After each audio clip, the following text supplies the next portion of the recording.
గతంలో జగన్ హయాంలో రాష్ట్రం గంజాయి వైపు చూస్తే ప్రపంచవ్యాప్తంగా ఇప్పుడు అందరి చూపు ఆంధ్రప్రదేశ్ వైపు ఉందని బీజేపీ రాష్ట్ర అధికార ప్రతినిధి నాగభూషణం తెలిపారు. జగన్ అవినీతి రోజుకొకటి బయటకు వస్తుందన్నారు.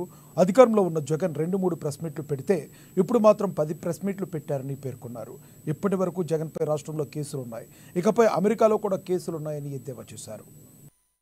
ముందు జగన్మోహన్ రెడ్డి 5 సంవత్సరాలు రాజకీయం చేస్తే రాష్ట్రంలో విచ్చలవిడిగా గంజాయిని ఎక్స్పోర్ట్ చేసి ఒక గంజాయి హబ్గా తయారు చేశారు. ఆ తర్వాత శాండ్ ద్వారా నదులన్నింటిని కూడా దోచుకోవడం జరిగింది. అదేవిధంగా ఇండస్ట్రీస్ ఏమన్నా వస్తూ ఉంటే ఆ ఇండస్ట్రీస్ని బయటికి పంపించేదాకా నిద్రపోలా.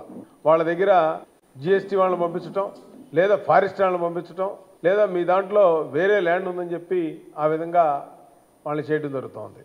ఈరోజు ఈ సోలార్ ఏదైతే ఉందో ఇవాళ ఈ సెక్కికి అగ్రిమెంట్ ద్వారా ఆదాని ద్వారా వాళ్ళు వచ్చినటువంటి న్యూస్ పేపర్ చూస్తా నిన్నంతా కూడా సోషల్ మీడియా చూస్తూ ఉంది.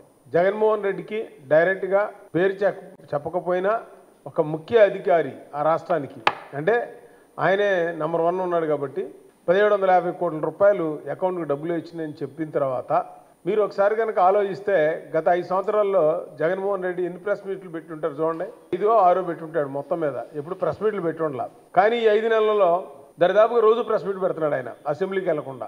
ఎందుకంటే అసెంబ్లీకి వెళ్తే ఈయన చేసిన అప్పులు, దొంగతనాలు, మాఫియా అక్కడ అడుగుతారు, లైవ్ టెలికాస్ట్ వస్తుంది, దానికి సమాధానం చెప్పాలని భయపడే అసెంబ్లీకి వెళ్ళట్లా. ఈరోజు నేను అడుగుతాను జగన్మోహన్ రెడ్డి గారు, మీకు దమ్ము ధైర్యం ఉంటే ఇప్పుడు దీని మీద పెట్టండి. ఏదైతే పవర్ అగ్రిమెంట్ చేశారో ఆ రోజు మేమందరం కూడా గొడవ చేశాం 2022లో. ఇది కేంద్ర ప్రభుత్వం కూడా చెప్పింది, మీరు అది అగ్రిమెంట్లు చేసుకోవద్దు అని జగన్మోహన్ రెడ్డికి. అయినా కూడా ఇతను డబ్బుల కోసం కకృతి పడి ఇవాళ అగ్రిమెంట్ చేసుకొని కిక్ బ్యాక్స్ రూపంలో డబ్బులు తీసుకున్నారని చెప్పి